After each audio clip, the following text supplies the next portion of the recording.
1절부터 9절까지 한 절씩 교독하겠습니다.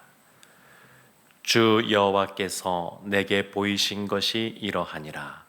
왕이 풀을 벤 후 풀이 다시 움돋기 시작할 때에 주께서 메뚜기를 지으심에 메뚜기가 땅의 풀을 다 먹은지라. 내가 이르되 주 여호와여 청하건대 사하소서. 야곱이 미약하오니 어떻게 서리이까 하매 여호와께서 이에 대하여 뜻을 돌이키셨으므로 이것이 이루어지지 아니하리라. 여호와께서 말씀하셨느니라. 주 여호와께서 또 내게 보이신 것이 이러하니라. 주 여호와께서 명령하여 불로 징벌하게 하시니 불이 큰 바다를 삼키고 육지까지 먹으려 하는지라. 이에 내가 이르되 주 여호와여 청하건대 그치소서. 야곱이 미약하오니 어떻게 서리이까 하매 주 여호와께서 이에 대하여 뜻을 돌이켜 주 여호와께서 이르시되 이것도 이루지 아니하리라 하시니라. 또 내게 보이신 것이 이러하니라. 다림줄을 가지고 쌓은 담 곁에 주께서 손에 다림줄을 잡고 서셨더니 여호와께서 내게 이르시되 아모스야 내가 무엇을 보느냐. 내가 대답하되 다림줄이니이다. 주께서 이르시되 내가 다림줄을 내 백성 이스라엘 가운데 두고 다시는 용서하지 아니하리니. 9절 함께 보겠습니다. 이삭의 산당들이 황폐하며 이스라엘의 성소들이 파괴될 것이라. 내가 일어나 칼로 여로보암의 집을 치리라 하시니라. 아멘. 하나님이 아모스 선지자에게 세 가지 모습을 보여주십니다. 첫 번째는 왕이 풀을 벤 후에 그 풀이 다시 움돋기 시작할 때에 메뚜기 떼가 찾아오는 그런 환상입니다. 메뚜기 떼의 환상. 두 번째는 불과 관련된 환상이고, 세 번째는 다림줄과 관련된 그런 환상을 아모스 선지자에게 보여주셨습니다. 근데 첫 번째 이 메뚜기 떼와 관련하여서 그 다시 풀이 움돋기 시작할 때에 메뚜기가 2절 말씀에 보면 땅의 풀을 다 먹은지라 이렇게 말합니다. 메뚜기가 풀을 다 먹으니까 그 풀을 먹고 또 살아야 되는 그러한 가축들도 있을 것이고, 또 그 가축이 제대로 자라지 못하면 또 그것을 잡아서 먹어야 될 사람들도 힘들어지게 되는 것이고, 메뚜기가 풀만 먹는 것이 아니고 곡식도 같이 먹게 되니까 참 이것이 큰 재앙으로 다가오는 것을 보게 됩니다. 그런데 이 아모스 선지자가 하나님께 기도합니다. 그래서 2절 중간에 보면 이렇게 나오죠. 내가 이르되 주 여호와여 청하건대 사하소서. 야곱이 미약하오니 어떻게 서리이까. 하나님 앞에 기도합니다. 하나님 용서해 주십시오.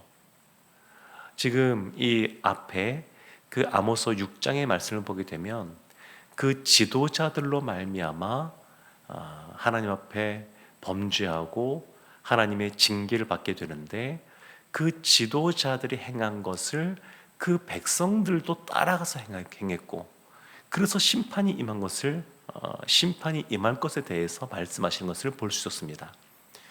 근데 지도자가 참 중요한데, 한 사람이 굉장히 중요한데, 오늘 말씀에서는 그 심판이 임할 때에 한 사람 선지자 아모스가 기도하니까, 야곱을 위하여 이스라엘 위해 기도하니까 하나님께서 뜻을 돌이키시고 계십니다.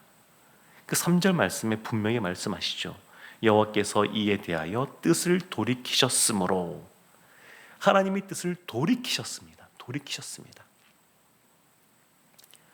모세가 그랬던 것처럼 지금 이 아모스가 하나님 앞에 기도하고 있습니다. 선지자의 중요한 역할 중에 하나가 무엇이냐면 하나님과 사람 사이에 서서 중재하는 그러한 것이 있습니다. 모세가 기도했던 것처럼 이와 같이 아모스도 기도하고 있습니다. 이것이 한 번 더 반복되는데 그게 4절부터 6절까지 나오는 불에 대한 그런 환상입니다. 심판입니다. 4절도 보게 되면 주께서 명령하여 불로 징벌하게 하시니 불이 큰 바다를 삼키고 육지까지 먹으려 하는지라, 이렇게 말합니다. 불이 너무 커서 바닷물이 마르게 하는 겁니다. 그러니까 이 불과 관련된 거는 마지막 때의 심판과도 연결이 되지만 이 큰 바다를 다 삼켰다, 이런 이 표현을 보게 되면 시적인 표현들이니까 이 땅 가운데 큰 가뭄이 오게 될 것이다, 이런 말씀이기도 합니다. 큰 가뭄. 그런 이에 대해서도 아모스가 기도합니다. 5절 말씀에 주 여호와여 청하건대 그치소서. 2절 말씀과 동일한 방식으로 함께 기도합니다. 하나님, 이스라엘이 너무 미약합니다. 하나님이 그러한 징계를 내리시면, 형벌을 내리시면 감당할 수가 없고 다 꼬꾸라지고 맙니다. 이렇게 기도합니다. 그랬더니 6절 말씀에 3절과 마찬가지로 하나님께서 뜻을 돌이키셨습니다. 또 뜻을 돌이키셨습니다. 우리도 보면 특별히 두나미스 기도 부원들이 계셔서 우리 다른 성도님들을 위해서 또 교회와 나라와 민족과 열방을 위해서 기도하시는데 그 기도가 참 귀한 기도입니다. 하나님이 한 사람이라 한다 할지라도 하나님 앞에 이것을 갖고 나가서 기도할 때 그 뜻을 돌이키시기도 하십니다. 그런데 첫 번째 이 메뚜기에 대한 이 환상과 두 번째 불에 대한 이런 환상 다음에 세 번째 다림줄에 대한 환상을 보여주시는데, 이 세 번째는 뭔가 앞에 첫 번째 두 번째와는 다른 양상이 펼쳐지게 됩니다. 7절 말씀에 보면 이렇게 중간 부분에 있습니다. 다림줄을 가지고 쌓은 담 곁에 주께서 손에 다림줄을 잡고 서셨더니, 다림줄이라고 하는 것은 옛날에 건축할 때 보면 밑에 줄을 달아놔서 지구의 중력 때문에 그 줄이 수직을 딱 이루게 합니다. 그래서 수평과 수직을 맞출 때 이 다림줄이 쓰였는데, 주님께서 우리를 판단하실 때 이와 같은 다림줄을 가지고 판단하시겠다, 이렇게 말씀하고 계시는 겁니다. 그래서 8절과 9절 말씀을 보면 앞에 거와는 약간 다른 양상이 나오는데 이렇게 말씀하십니다. 여호와께서 내게 이르시되 아모스야, 내가 무엇을 보느냐? 내가 대답하되 다림줄이니이다. 주께서 이르시되 내가 다림줄을 내 백성 이스라엘 가운데 두고 다시는 용서하지 아니하리니, 내 백성 이스라엘 가운데 두고, 지금 앞에 첫 번째 그 메뚜기 떼에 대한 그런 징벌과 또 불에 대한 그러한 그 형벌에 대해서 말씀하실 때는 이스라엘의 그 지도자들의 죄로 말미암아 이스라엘 전체에게 임하는 형벌이 임할 때에 아모스가 하나님, 그 지도자들이 잘못한 것 때문에 이 이스라엘 전체가 다 고통 가운데 있으면 다 쓰러지고 맙니다. 그러니까 은혜를 베풀어 주세요, 이렇게 기도했던 겁니다. 그래서 하나님이 뜻을 돌이키셨습니다. 근데 지금 이 다림줄과 관련된 것은 내 백성 이스라엘 가운데 두고 오라고 했던 이것은 한 사람 한 사람에 대해서 심판하시겠다는 겁니다. 앞에 부분은 지도자가 잘못한 것에 대한 그 영향력 때문에 모두에게 심판이 임하는 상황 속에서 아모스가 기도했다 그러면, 중보했다 그러면, 지금 이 세 번째는 그게 아니라 한 사람 한 사람의 잘못한 것에 대해서 주님께서 다림줄로 그것을 판단하시고 그것에 대해서 심판에 대해서 말씀하시는 겁니다. 9절 말씀에 보면 이삭의 산당들이 황폐되며 이스라엘의 성소들이 파괴될 것이다. 내가 일어나 칼로 여로보암의 집을 치리라, 이러면서 다시 아모스가 하나님 안 됩니다, 하나님 은혜를 베풀어 주십시오, 이렇게 기도하지 않습니다. 첫 번째, 두 번째는 하나님의 심판 선언이 철회가 됐는데, 지금 7장 7절부터 9장 10절까지 쭉 보면 하나님의 이 심판이 철회가 되지 않는 심판으로 기록이 되어 있습니다. 달라지고 있는 거죠. 사랑하는 성도 여러분, 사실 주님이 다림줄로 우리를 다 판단하시면 심판을 피할 사람이 없습니다.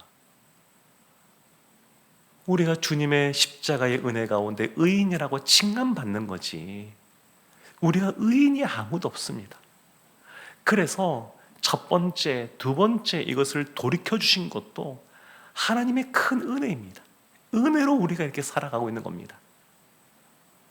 그렇지만 그럼에도 불구하고 이 정도가 너무 지나치면 하나님께서 오래 기다려 주시고, 또 반복되는 것에 죄악에 대해서도 또 하나님께서 기다려 주시다가 마지막 때가 되면 그 심판을 피할 수가 없습니다.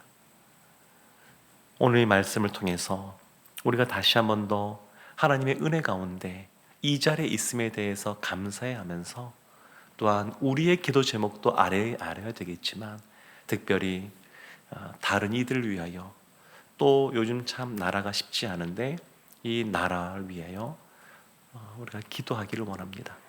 하나님이 한 사람의 기도를 통해서도 그 나라를 살려주시기도 하십니다.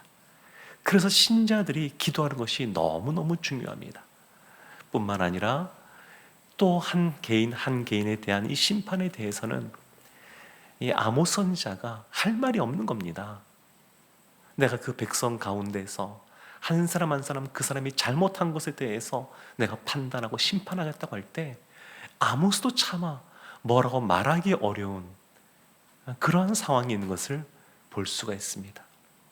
하나님이 공의로우신 분이라는 것을 인정하고, 우리도 그와 같은 모습으로 서 있을 수 있도록 하나님의 은혜를 구하고, 또 하나님 은혜 가운데 다시 회복되어지는 그러한 우리 모두가 되었으면 좋겠습니다. 이 새벽에 말씀 붙잡고 하나님 앞에 중보하며, 또한 우리의 기도 제목을 아뢰는 우리 모두가 되어서 하나님의 은혜 가운데 더 풍성한 그러한 역사를 경험하기를 주님의 이름으로 축원합니다. 아멘.